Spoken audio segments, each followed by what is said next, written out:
seule ta grâce. Nous voulons instaurer un état de droit.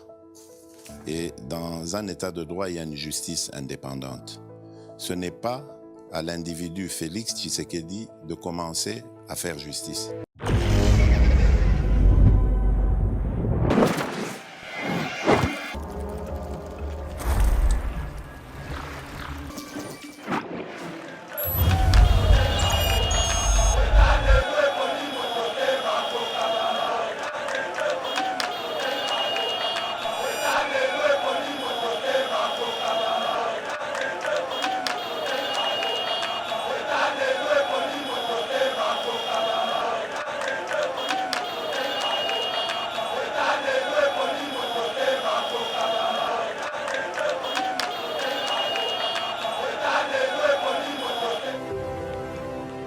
La République démocratique du Congo est un géant au cœur de l'Afrique.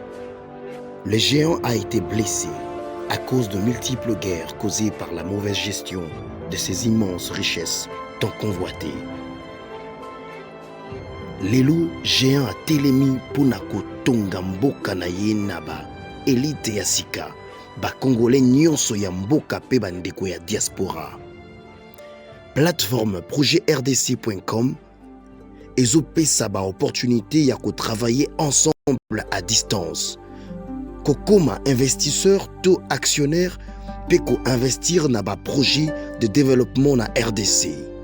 Projet RDC est une plateforme professionnelle développée en Allemagne par M. Max Kachama pour soutenir les investisseurs congolais. Une plateforme professionnelle avec plusieurs services comme Cash Money, Ponako assurer avenir Nayope à Bananayo. Yaka ko investir na bourse internationale, y a ba actifs, y a Facebook, Google, Mercedes, Bitcoin et autres. Projet RDC gère plus de 30 millions d'actions et crypto de ses actionnaires en bourse. Projet RDC crée les nouvelles et premières classes d'entrepreneurs et investisseurs congolais qui investissent avec toute assurance et transparence en bourse internationale. Devenez aussi investisseur et actionnaire. Rejoignez la nouvelle classe sur www.projetrdc.com ou bien téléchargez l'application Projet RDC sur Play Store. Bonjour mesdames et messieurs, bienvenue dans notre émission Éveil patriotique, émission autopsie avec nos informations à l'icône scène politique congolaise. Actualité elle est dominée par la manifestation. Il y a certains jeunes qui vont manifester devant siège. Il y a Fridolin Ambongo. Mokolo mois dimanche, ba réaction, il y a ba homme politique et belé, toi dit réaction, il y a Moïse Katumbi, réaction, il y a Jean-Pierre Bemba, il y a Martin Fayoulou, il y a Augustin Kabou, il y a ba réaction, il y a Batou Ebele. Tout le bien on a quatre émission Oyo. Tu l'appelles sous point de presse Oyo Senko na SCC Baliko préparer l'élo pour bailler banako dénoncer selon bango ba manifestation wana le cas qu'il bosse à Lupango ya Fridolin Ambongo et puis balobela matali seni to bela peli susu bongo loucha oba annoncé déjà qu'à partir de jeudi ils vont commencer à manifester devant le palais du peuple jusqu'à atteindre bongo consensus pour la makambo etali seni pour des élections plutôt libres et démocratiques et apaisées. To le appel isusu ndenge Augustin Kabouya a annoncé pe à lobby ezalina batu moko oyo balati casquette il y a UDPS, ils étaient déjà informés au préalable à propos de ça. Bal kena qui ont manifesté na combat UDPS ezali UDPS c'était ces gens-là qui sont payés pour ternir l'image de l'UDPS et du chef de l'État. Tokolo l'appel sous Kofi Olomide ou Utaki ko annoncer bongo adhésion na FDCA yabat lukwebo mais ça qui sorti médiatique moko pour naé à lobby bilan ya mokozamboka ezali négatif tokolo bilango na kati ya émission oyo toyambi bongo président Chim obo tomesa na déjà une émission nabiso la pédagogie du président Chim na Benjamin Mwanasuka pièce contre pièce l'actualité président Chim Mbote. Mbote mwana mboka Trésor Kandolo. Ezali esengo mingi ya kokutana na yo lelo. Na mukolo ya yo ya mbotama lelo, en tout cas joyeux anniversaire. Merci. Et pesa yo su makasi mingi pona kokoba na msala oya kolobela bongo makambo etali mboka. Merci président Chi. Mwana mboka Benjamin mwana suka mbote. Mbote ndeko Trésor Kandolo, mbote na président Chim. Pe joyeux anniversaire na yo ndeko Trésor Kandolo. Lelo eza mukolo na yo. Roi musala ga ne muté sengi na yo oya ko travailler yango zo travailler mais na logique ko fana no na ndako et to ko souhaiter ka ba bonheur makambo malamu elanda yo à l'entretemps ba tout bazo landa biso déjà moi appel moi nini pour na Trésor Kandolo et ko sala bien. Merci beaucoup mwana mboka Benjamin mwana Soukali et c'est makasi yako servir surtout ba fidèle nabiso balandaka biso mokolo ya lelo ona botama le 2 août ezali anniversaire nanga. En tout cas merci beaucoup na bato baliko bengo baliko sala ba vidéo o bali en tout cas ko souhaiter nga ko komela ngai bo continuer ka bongo yaliko like ça attachement ya biso na bino. En tout cas merci beaucoup mena bosonité lelo pe ezali mokolo moko ya bato balandaka biso esenga. En tout cas mwana mboka Trésor Kandolo souhaiter nga pe jour wana ezali bongo mama Esther Mubaka Kabamba na Londres. Mama Esther Mubaka Kabamba na Londres bisiko zali joyeux anniversaire mbotama elamu. C'est une grâce pour moi ya kobotama na yo mokolo moko. Merci beaucoup ezali esengo mingi. Merci bongo ezali Shagio Chudi Meshak na sima caméra accompagné par Mike Chiswaka Tomoni Bongo Rabi Mokoko na réalisation Tobosani Pété Eric Moubiala, pourquoi pas notre coordonnateur les DG Shadrach Lo président Chim ba jeune ba kene ko manifester lobby devant siège ya Fridolin Amboko Ali Bongo cardinal ya République du Congo mais aussi associé par le Congo Brazza ba manifester kolobaki ali soudanais ba lobby ke yali ko simixer na politique ali ko influencer politique na biso na lolenge et longo banité réaction na yo et surtout quand on dit ces jeunes là sont des jeunes de l'IDPS. Merci beaucoup ndeko Trésor Kandolo na mutuna na yo avant na banda ko ya na yo na kopesa na mbote na ndeko na ngai Benjamin mwana Suka. Un plaisir à Salinga Lelo qui est pour la première fois pour partager un plateau. Ça fait vraiment plaisir à vous montrer. En tout cas, bon, la moni est Sali et Sengo, Salinga Sengo Makasi, on a toujours la Mokili, ceux qui relèvent Zali, Yangom de Pessala Makasi. En tout cas, fier de vous, mon frère Benjamin. Continuez dans Moussala Nengozo Sala, dans Moussala Namutoki, de Barabaka, de Moutaliaka. Pendant que la bongo mutuna na yo, en tout cas, le quoi liposo nan, en tant que moi na IDPS, condamné avec fermeté la plus totale, l'acte wana, biso to yebi en moté, de par d'abord méthodologie la biso la lit. Biso to da rabat tu as revendiqué, mais tu as rabat vandalisé, tu as rabat tout que non acte wana ezali acte moko o il faut to boya parce que biso na kati IDPS to bundi pona Kobitumba na biso ezaka ya makanisi. Toda toyebi ni mundu ki ni masasi mais bitumba na biso ezaka ya makanisi. Donc au jour d'aujourd'hui tu vas pouvoir en tout cas nazo monate comment est-ce que IDPS article sera impliqué ou à côté na kati ya Buzoba wana ça je qualifie ça na Buzoba et je demande toujours à l'autorité ça veut dire à l'État de tout faire pour identifier auteur ya ba insuffisance wana et pour arrêter pour sanctionner bango parce que mboka o toujours pour état de droit on ne peut pas prôner ou prêcher par du n'importe quoi mais en même temps to banda ko lobela makambo depuis moi je pense que l'église catholique doit aussi se réveiller l'église catholique ezali église oyo esali ke biso génération na biso ba rebelle to sali que les autres dans moi makas moi mayele oyo zo permettre biso les autres to s'exprimer oyo zo pesa biso makas que les autres va ko gérer mboka oyo mais ndenge église comme kende pas entre l'église catholique et comme kuzwa à travers institution moko na kati wana oyo to bengi senko to za ko belela te bande ko na biso a senko bande kwa Senko pour faciliter quand même beaucoup aux tâches parce que l'église n'est pas il faut la sanctuariser les lois comme Sangaï un Congolais peu importe azala likanisi wana ya kobanda kozwa courage même esika oyo cardinal ya mboka na biso azali kovanda ça veut dire que somo wana oso tuzalaki nango au Congolais nango par rapport ya croyance par rapport à l'église catholique somo wana ebandi kosila mpona comportement personnel ya bandeko na biso oza kokamba Senko basalaka politique bien que toyebi que bon Vatican est la première puissance politique mais en même temps pas payer moko à lancer un message pour la Moscou to bakabina message na ye que vous allez wana pour encadrer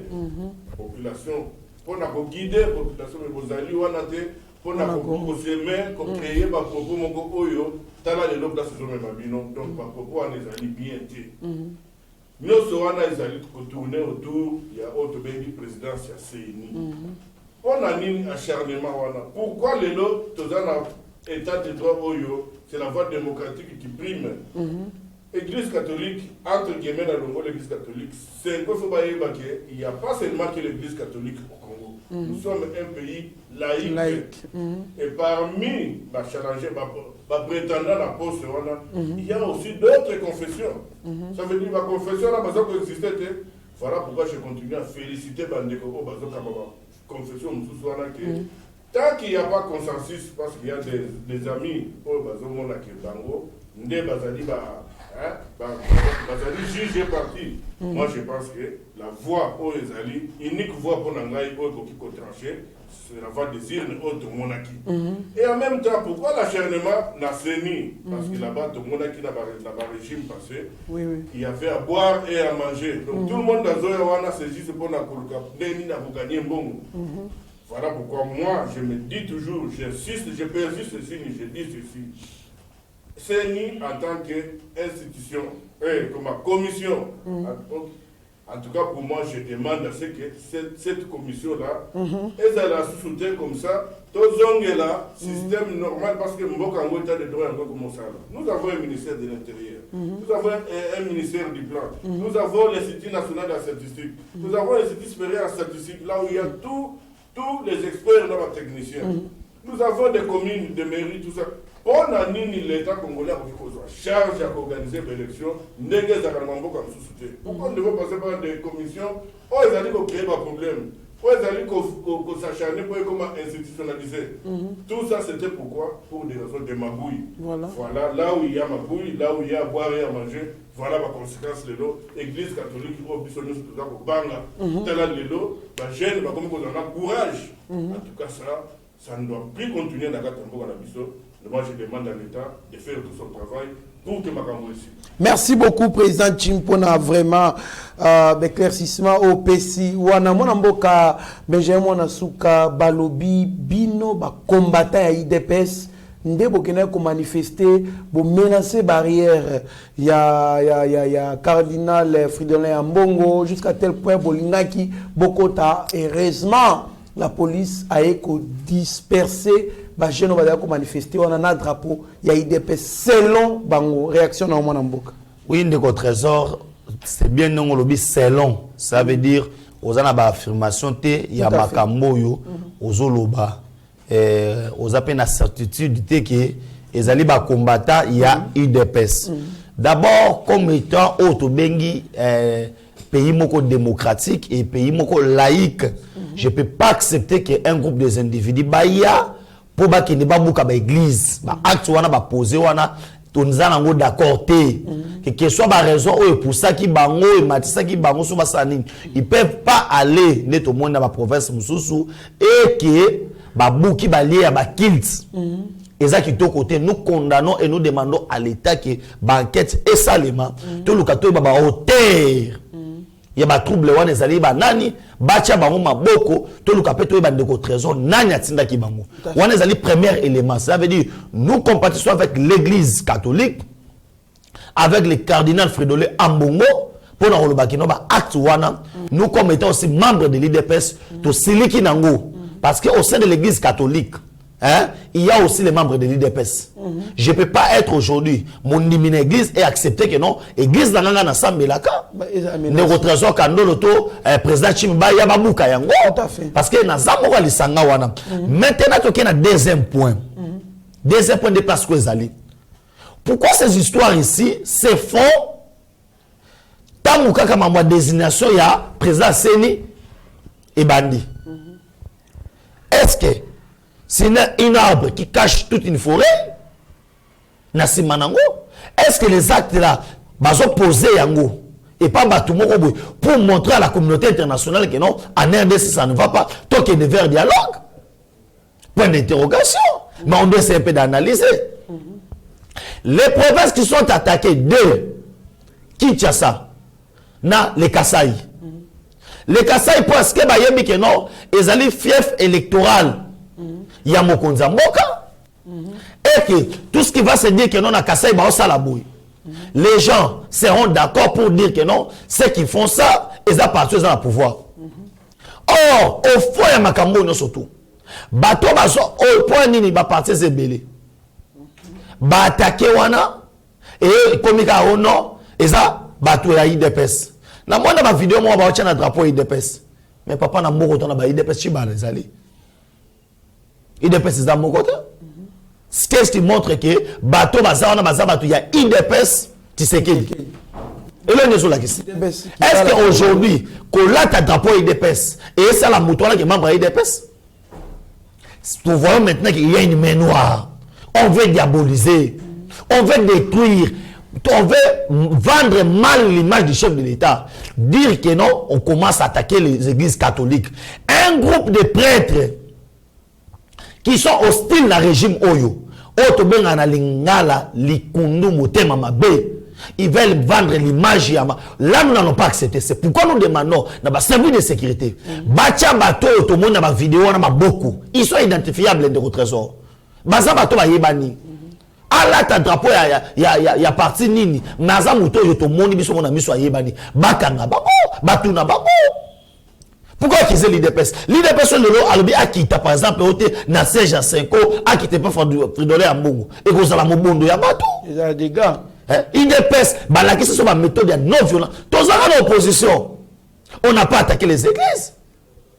Ce qui est passé, c'est la ngezani. Comme on a montré là, Némi Moulania, quand tu t'es le bac, non, Makambozo Salem. Papa, Obosani.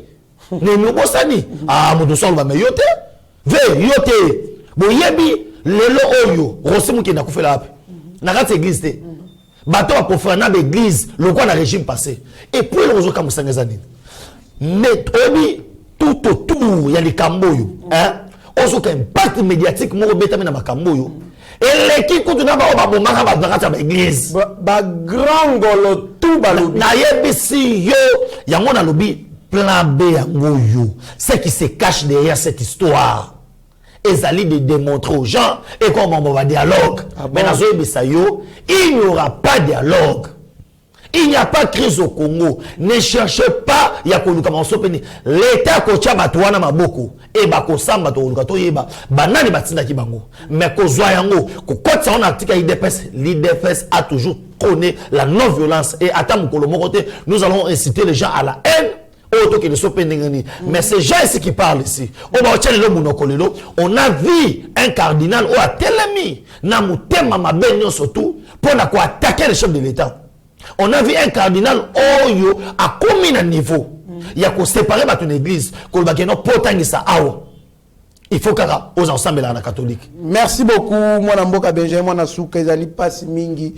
Mbilinga toujours na makambu, on comprend pas Ezali manki ya kolinga mboka Oyo tope ali nini. Matubalinga kamoto et puis mboka président Chime. Point de presse de la Senco et le CC sur les profanations des églises et l'attaque contre la résidence du cardinal Fridolin Ambongo. Le lobali na point de presse la paix makambu au Italie Seni désignation ya président à Seni et consort tout le monde est cessé na Senco batu au bazala qui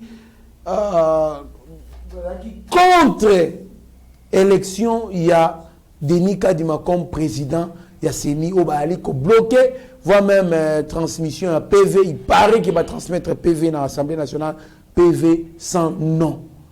On pousse, selon dessous des cartes, on nous parle d'un dialogue. Dialogue, mon consensus, moi, quand il n'y aura pas les élections en 2023, il y a une négociation pour un dialogue, répartition à pouvoir et consort, président, des vice-présidents, gouvernement de l'Union nationale et consort, président Chims. Pouvoir, pourquoi à tout moment, qu'est-ce qui ne va pas? Merci beaucoup, Ndeko Trésor Kandolo. Mais Bandeko Babo Sanate, qui est pouvoir au UDPS a vu après combien d'années? Après avoir fait combien de victimes? Il n'y a pas de détails ici. Point de presse très démocratique, libre, c'est ça même. Au UDP, au Bundela, Moutou, confession, groupe Abatou, va s'exprimer. Tout à fait d'accord. Mais nous restons sur le plan, il y a principe, sur les droits, sur le plan éthique, sur le plan droit. Point de presse, il y a Nini. C'est normal. Maintenant, moi, je m'adresse maintenant à l'Assemblée nationale. Je pense que la démocratie, c'est la loi de la majorité qui doit primer. Sur les 8 confessions, ceux qui 6 vont voter qui ne Denis Kadima, ceux qui vont transmettre PV sans nom, mais ça fait partie des abstentions. Est-ce que ça termine ainsi? Est-ce que ça méthodologie ainsi? Mais non. Donc c'est à l'Assemblée nationale de prendre acte et de trancher tout simplement. Nous sommes pour gérer mon cas, système mieux qui copier dans mon sur tout. Surtout démocratie et dans ma yango et c'est ça rappelle mon sur tout. Donc moi je pense qu'aujourd'hui aventure autres homona la éviter parce que le président Fachi Azali de bon cœur ou parce que à l'unico servir effectivement il ne va pas servir. Heureusement, le peuple congolais a comprendre, a donc pour tous les salements, coup d'épée dans l'eau. Donc, moi je veux dire ceci, je veux vraiment être clair et net là-dessus pour dire que déjà, nous ne pouvons jamais à ça le but. Nous savons, nous sommes tous à l'élite, nous avons vu la façon dont nous avons la lutte. Nous avons vu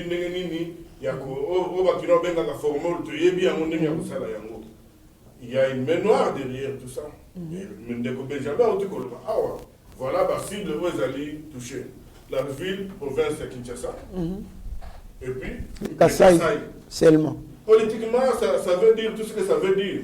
Mais au hasard, c'est là que Amiko Saki, Amema Bisso, entre les Bisso et les Pessinevers, à Kotikala, 0 parce que nous, 5 ans, élection qu'on le veuille ou pas, parce que déjà, au jour d'aujourd'hui, ceux qui c'est né à l'Assemblée nationale, la responsabilité n'a été, alors il y aura un problème.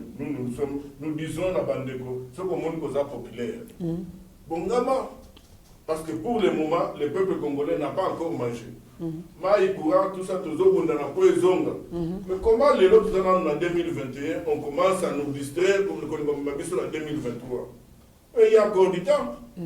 Mandé Zakayana à 5 ans. Comment les gens peuvent commencer à prédire malheur pour notre propre bien à Bango, pour la Mboka na Bango? Une amélioration au Saranate. Aujourd'hui, il y a habité, il y a déjà dans un informé que non, tracteur est déjà, on va distribuer, tout le monde va s'en bilanga. Boss a déjà prêt, boss a enregistré dans le ministère, il y a agriculture pour vous avoir tracteur. Cela veut dire qu'on fait on fait d'accord, parce que c'est pas ça bilanga. C'est déjà jamais vu dans Mboka Oyo. Est-ce qu'on fait ça au Marambouana? Les lois banzela baosala. Enseignant, ça veut dire il y a plusieurs histoires. Oyo qu'on fait ça en maîtrise. Qu'on fait ça dans le bilan na yo banda ba montana ba fali ba kenda. OK, c'est eux qu'on a sous-souté. Wana ko sa bilan ya quartier la tezanini. Bilan ya vie na ezanini. Bilan na ye.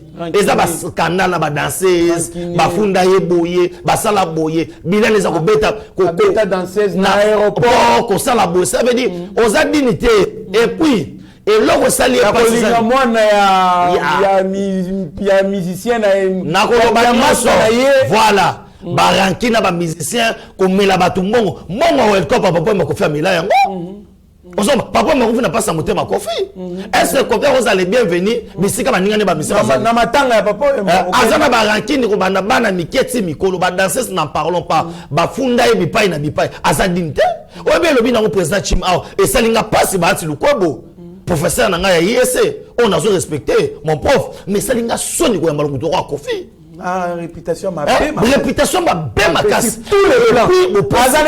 Eloko bien on te pas na musique. Voilà. Voilà musique qui toko mais a baby sango pe comme bêtise. Musique ya bêtise. Confio ça bêtise. Confio ya kala, ya ba année 80. Il y a ba 12. Voilà, il y a ba année 80, moi 90 quelque.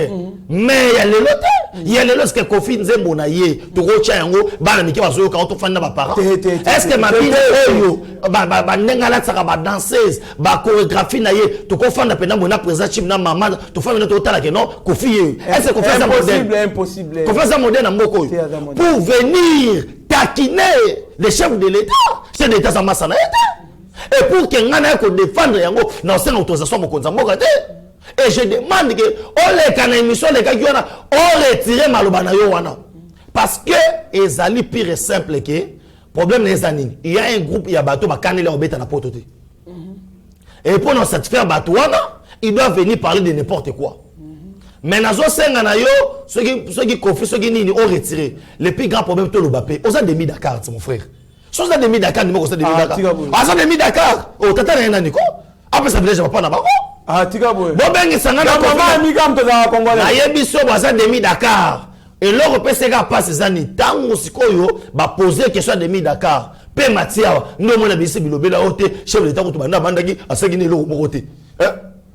C'est pour vous dire quoi? On n'a pas de gens oyo. Yango mona seko faites attention. Na ba demi Dakar. Na batu oyo ba komba Congolais ki mukolo. Bango na ba poser biso tort. Ozo mona lelo oyo yo un demi Dakar. Na vidéo moi mukie ba otuna papa chéri. Ba otuna ba musicien nini oyo o c'est pas ba beta ba Olympia ko ça atangi wera atangi papa Wemba atangi emene ya batune bongo Kofi. Ah, na tenka ba Congolais. Ah. Mais bon Kofi za Congolais. Ah, na ebité Congolais. Na la vidéo na bossi on a otinde ya binongo. Oh papa chéri à l'époque. Alors bakanda Congolais. Na ebika da mu Westaf. Na ebiso papa de casse. Na émission ya le kakiwana. Il a été incapable de passer d'être papa na bako.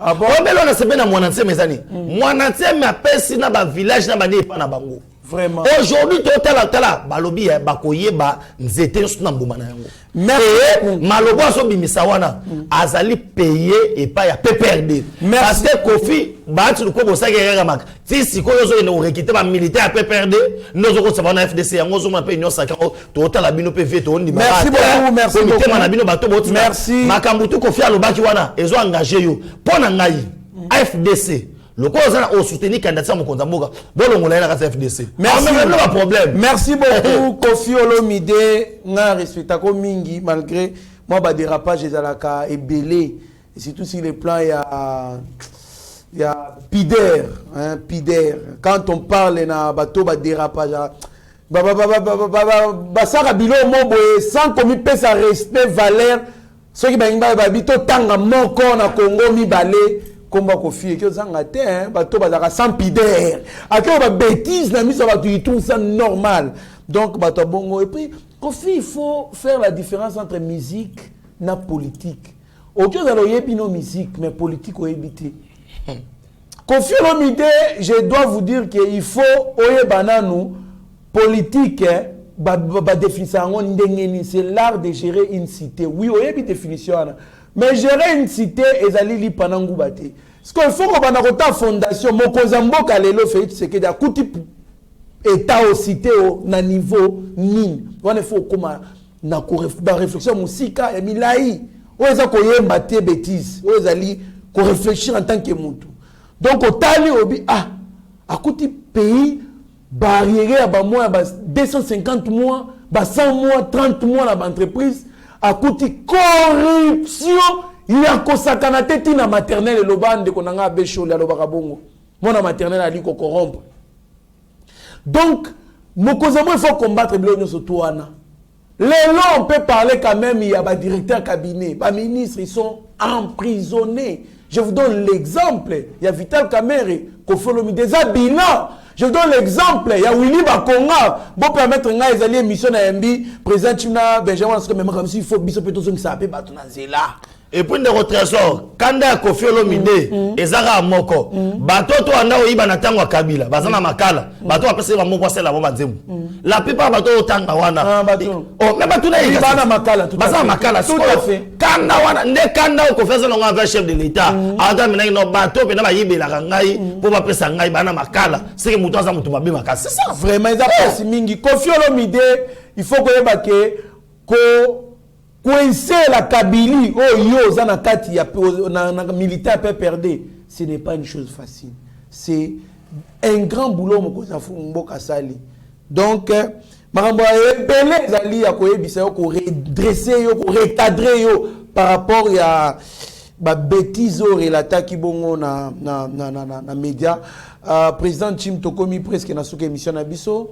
Tala caméra ya Shagi Otudi Meshak na Mike Chiso akopesa malobano ya suka. Non, malobano ya suka ezali na dosenga na ba Congolais. Heureusement, maloba oyo ya papa était na article la biso, prenez-vous en charge.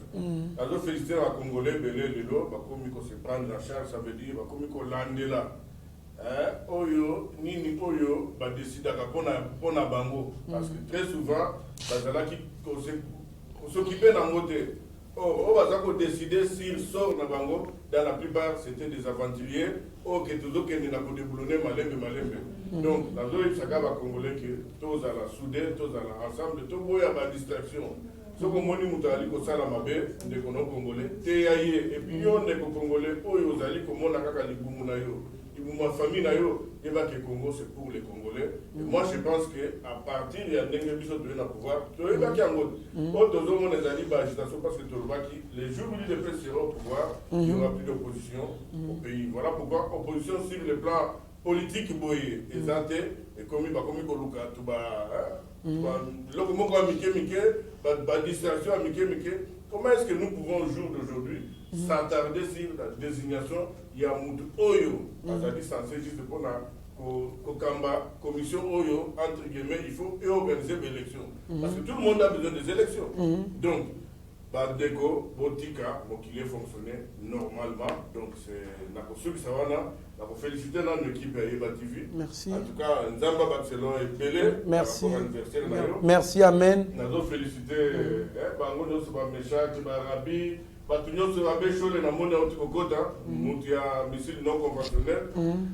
je pense que Madame Ndenga Zaliawa, ce jour n'est pas qui est Nasuka, elle peut couper son réconfort. Toujours Bunda, et puis nous avons fait sa bande de Gognon sur Bazali Banda. Pour ceux qui l'attendent, tellement ébélé. Merci beaucoup, Maman Eugénie, Tika, place aux Alito Pesio, Mbote, Benjamin Mwanasuka. Tala caméra ya Shagi Otudi Meshak na Mike Chiswaka opesa malobano yasuka. Merci beaucoup Ndeko Trésor Kandolo, merci na président Chim auto partager na ye plateau moko, merci na yo Tala Rambota Maïla Mouya Maramunyo surtout à Kitoko pour Ndeko nanga mon frère Trésor Kandolo Kapepula na sepeli mingi vraiment les amukolo na ye. C'est maintenant ou jamais. Destin mort en abisso, ça va bon en abisso. Et aujourd'hui, ce grand, tous à pas bateau oyo, bazo qui est liboso, na moka oyo, République démocratique du Congo, et c'est de comprendre sens au moka na biso zali kokende. Aujourd'hui, nous avons un acquis na kati ya moka na biso autolobi, le président de la République Félix Antoine Tshilombo, ou azali des pères et des mères. Vous comprenez?